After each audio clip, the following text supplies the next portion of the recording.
What's up, everybody? Marty Martin here. This is the Geeknik podcast. I am your host.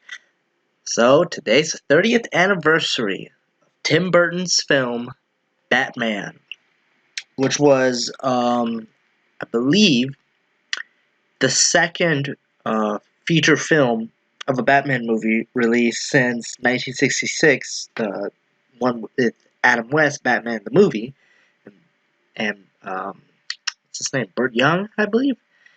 So, this movie, I would say, is the greatest superhero movie ever made and the best Batman movie ever made. Michael Keaton is Batman. Jack Nicholson is the best live action Joker. I think he's better than Heath Ledger, better than Jared Leto.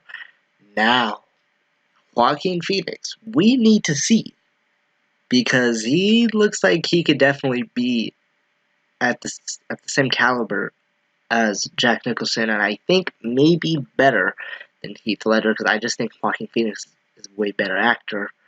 However, Heath Ledger doesn't have much of an impressive filmography compared to Joaquin Phoenix, and he hasn't been in as many movies as Phoenix has been in.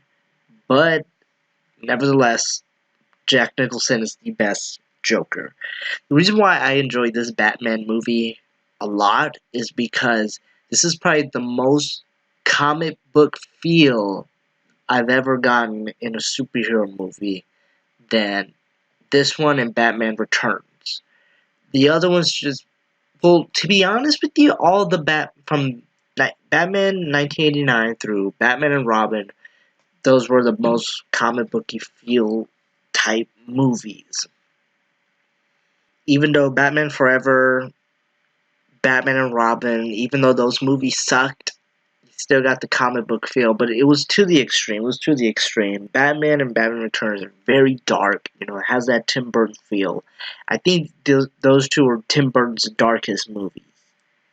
More than Sweeney Todd, and more than, what was another one that was pretty dark? I can't quite think another one. Oh, Edward Scissorhands. But Batman 1 and Batman Returns, those are the darkest Tim Burton movies, I would say.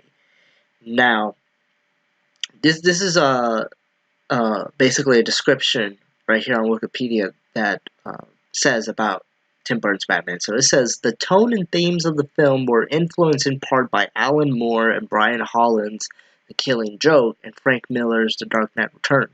The film primarily adapts the Red Hood origin story for the Joker, in which Batman inadvertently creates the Joker by dropping him into the Axis chemical acid, resulting in his transformation into a psychopath, but it adds a unique twist in presenting him specifically as a gangster named Jack Napier. I love that. I love that. I love the origin story of the Joker. A lot of people prefer a Joker without an origin story because of The Dark Knight. To be honest with you, I have a love-hate relationship with The Dark Knight. It's not my favorite Batman movie. I put it at number 4 on my list. My favorite live-action Batman movie. Number 5, I guess I'll put Dark Knight Rises. Then there's The Dark Knight, then Batman Begins, then Batman Returns, and then finally Batman.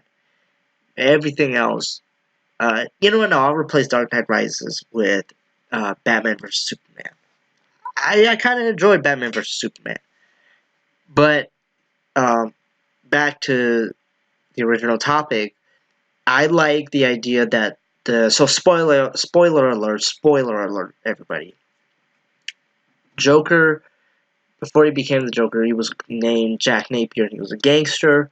He kills Bruce Wayne's parents. And because of that traumatizing experience, Bruce Wayne grew up and later became Batman and decided to fight crime because of the experience that he had.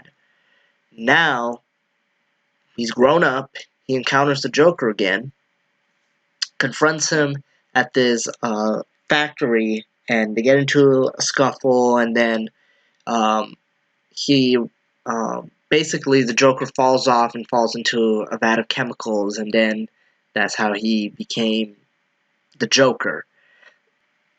The villain creating the protagonist, and then the protagonist creating the villain into, turning the villain into the arch nemesis. I think that was awesome. I think that's great. And, yeah, I just liked how the movie has a cartoony element. It's very dark, but serious at the same time. I think Tim Burton was the perfect pick to direct this movie.